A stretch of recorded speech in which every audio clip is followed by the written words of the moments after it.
Hi guys, now is February 12, 2026 Thursday. Sa video kong to guys, i-flex ko ang aking NSP sandal guys oh. Ito guys oh. Oh. Believe me or not guys, sa ngayon, nagtitrending to ngayon kasi ang ganda ng quality nito. Oh, ang logo niya, oh, emblem niya, NSP, may nakalagay dito na NSP. Sa kabila din, may nakalagay NSP dito. NSP. Tapos NSP. Tapos guys, hindi siya basta-basta masisira lang, matatanggal lang. Hindi siya basta-basta dinikit lang. Ito guys oh. Look at guys oh. 1, 2, 3, 4, 5, 6. Same din sa left side. 1, 2, 3, 4, 5, 6. Guys, pulido, durable. What I mean po, durable pa at the same time affordable pa. Mura pa. Guys, kahit tiles guys, kakapit siya, hindi siya madulas. Ang ganda guys. Di ba? Pero hindi naman to tiles, sa loob lang bahay namin, tiles, sa loob lang namin. Guys,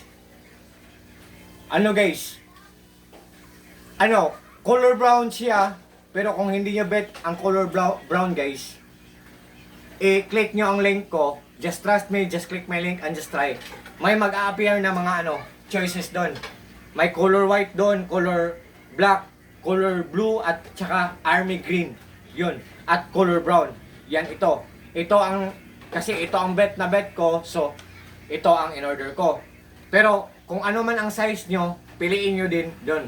Nandun sa link ko, i-click nyo ang link ko. Mag-a-appear ang mga choices doon. Ang ganda talaga nito guys. Pasensya na kayo guys ha, medyo madumi na kasi anytime ko itong ginagamit. At saka ang apaka niya may emblem din or logo din na NSP. Dito NSP. Yan. NSP. Guys, ang ganda ng quality nito. Tapos, durable. Tapos, for just only in low price lang guys. So, can't you see guys, can you imagine? Makakuha tayo ng ganitong item sa murang halaga lang, sa abot kayang halaga lang guys.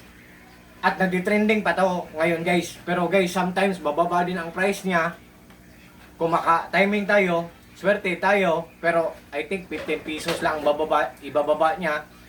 Tapos all of the sudden na naman or suddenly na naman tataas ang price niya. So, it's up to you guys. Yan. At saka, I hope na hindi wala ng stock ang gusto nyo na color.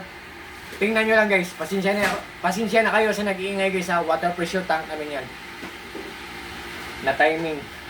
Wrong timing talaga yung nag-iingay. Water pressure tank namin. Pasensya na kayo guys.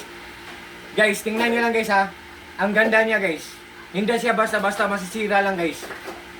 Pulidong-pulido siya. So guys, to all my friends po, thank you so much po sa trust po. Advance Happy Valentine's Day and God bless us all. That's all.